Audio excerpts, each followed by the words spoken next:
Here's a video I'm doing. I'm doing a video today of two of my newer knives, Benchmade CLA, and a knife that kind of fell into my hands by accident, a Microtech Ultratech with a Tonto blade.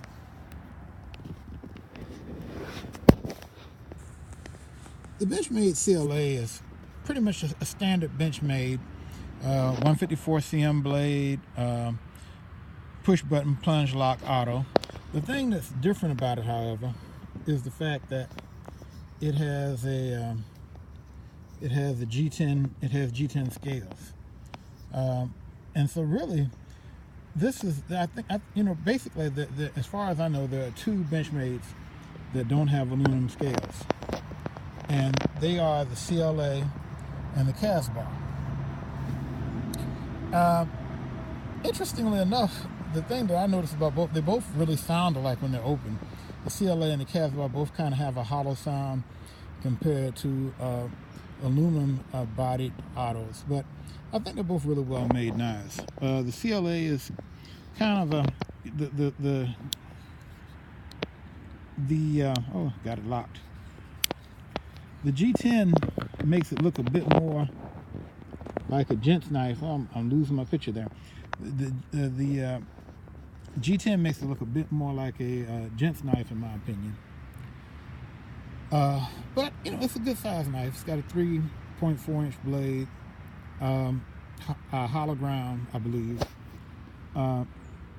It's got a drop point. The blade's a drop point, and I find it pretty comfortable to hold and to use.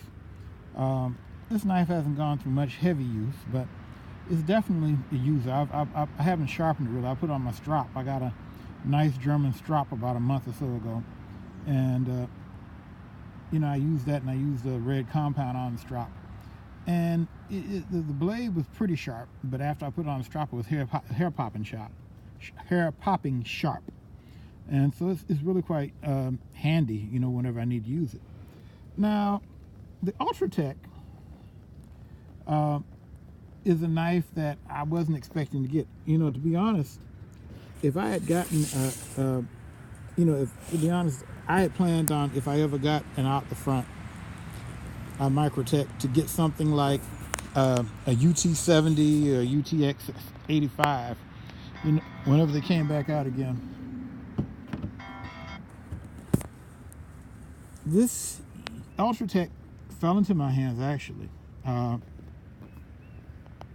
I got this knife at Grand Prairie. A customer had bought it and was not happy with it because the action failed a couple of times.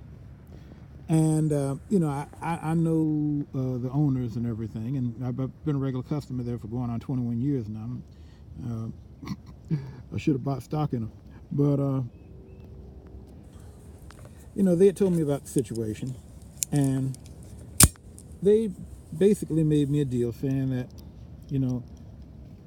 I could get a good price on it if I could get a good price on the knife if I wanted it. Oh my goodness, I was all out of the frame when I was trying to demonstrate it. There we go. Now I'm in the picture now. Now, I haven't had much problem with it. I have had it fail a few times, but, basically when it fails, I've just pushed it back inside the handle, or else on occasion, swung it pretty hard. There we go. Now you can see me now. Where am I? According to my camera, I've disappeared. Oh, there I am, way down there. And so, it's been pretty useful for me. Now, as everybody always say, you do have out the fronts are never perfectly tight like you expect with most folders.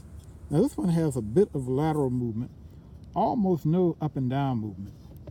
And when I first got it, I said, well, this is kind of a mean looking knife, and it's kind of an expensive toy. That's what I was kind of saying to myself. But now that I've gotten used to it, I really appreciate the fact that it's really slim. It's basically, it's not a whole lot. It's not a whole lot more than having a big pin in your pocket. Now there's that glass breaker tip, of course. mine is not as sharp as a lot of them I've seen.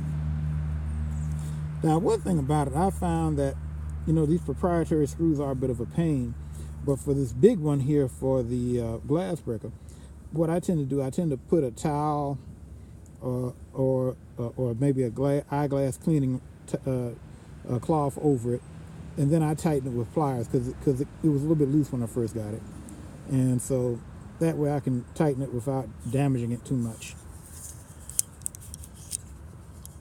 Now, the one thing I would say is that I did have to develop a bit of a muscle for opening and closing this knife.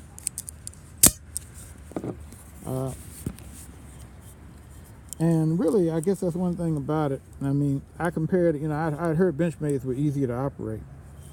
And, you know, I did a little comparison in GP, you know, handled a couple of Benchmades. And they are much easier to handle, much easier to open and close. Now, I guess the good part of that, however, is that the Microtech is not going to open up accidentally on you. I think it's a really safe knife to carry in your pocket because it's not going to open up on you. And, you know, I have never been a Tonto fan, but, you know, if you get a shot at a knife at about 25 or 30% off the regular price, you know, you go on and take it, which is what I did. And, you know, frankly, you know, the Tonto, it's useful. You know, in terms of like daily tasks, I mean, it's really nifty for package opening. You know, I've trimmed a couple of odds and ends, and so I guess my opinion of this knife is that it's more EDC friendly than I thought it could be.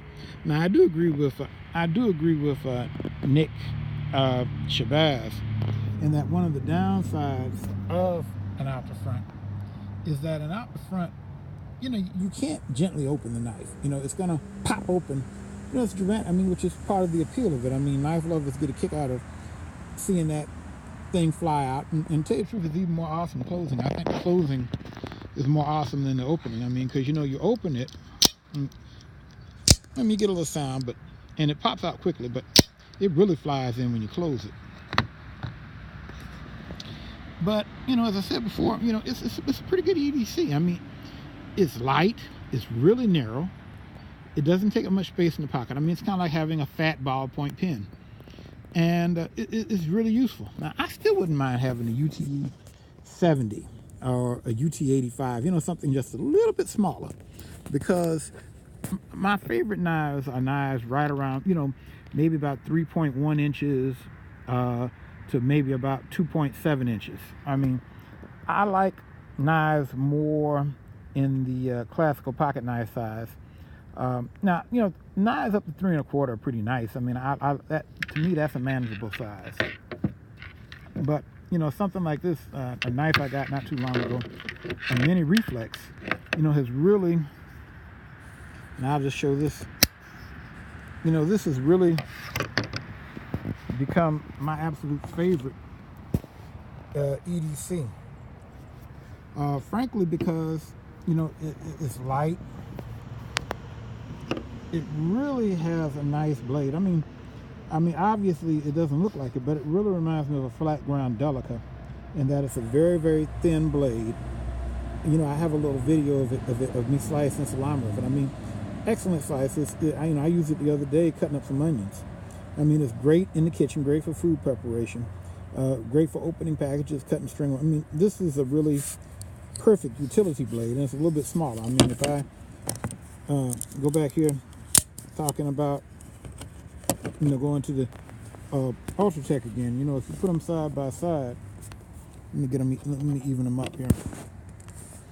You can see the Ultratech is a good bit longer. And so I guess an ideal out the front knife might be about, for me, might be about the size of that mini Reflex I have, with a flat ground drop point blade. You know, pretty much like mini Reflex. So I think it's really great. And really, if I had not, I think if I had not lost And hopefully I find it. I think it's in the house somewhere. You know, if I had not lost my Protech Magic Whiskers Island, it would probably still be giving the Reflex some competition for everyday carry. But since it's gone, I mean, this Reflex really has become, you know, in terms of an auto that I might take out and use where folks could see it, you know, this is probably my favorite one. But having said that, the Microtech Ultratech, I'm impressed with it. I think it's a good knife. I mean, you know, if you're willing to accept the realities of the out the front design, that, you know, you're going to have a little bit of blade wobble. Like I said, in my case, it's lateral instead of or horizontal instead of vertical. But you know, if you accept that, then it's a good knife, and I enjoy it. But anyway, this is kind of a funny review because, like I said, I was just going to show my CLA and the Ultratech. I mean, the mini Reflex ends up in it a good bit too. But like I said, boy, it's just really a great knife. And so I guess that's about it. I'm rambling a bit now. But the one other thing I will mention too, you know, since I'm taking out more knives than I had originally planned, I'll bring this into the picture, is that another one that I just absolutely love is this Protech Calmigo.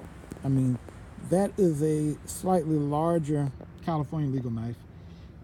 It's a little bit over 5 inches open, and you know, it's got a bigger blade.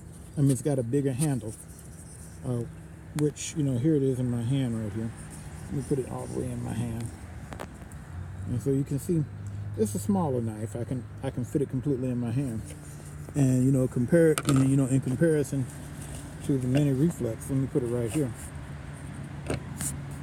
So you can see, you know, it's a small, quite a small knife. This mini Reflex just does not want to sit up. Let me put it over here, and maybe you can see the size difference better if I put them up like this. Getting a lot of shadow here, but you can see the Calmigo is a good bit smaller.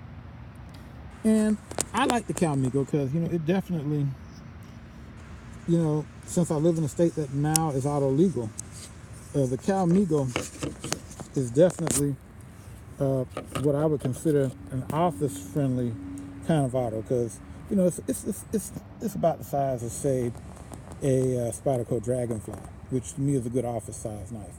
But anyway, I end up discussing and reviewing at least slightly 4 of my knives: a Benchmade, a CLA, Benchmade Mini Reflex, Microtech Ultratech, Tonto, and a Protech Calmigo.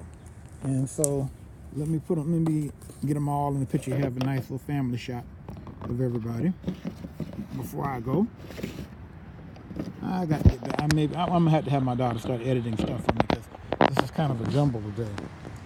But as you can see, this is some of my family.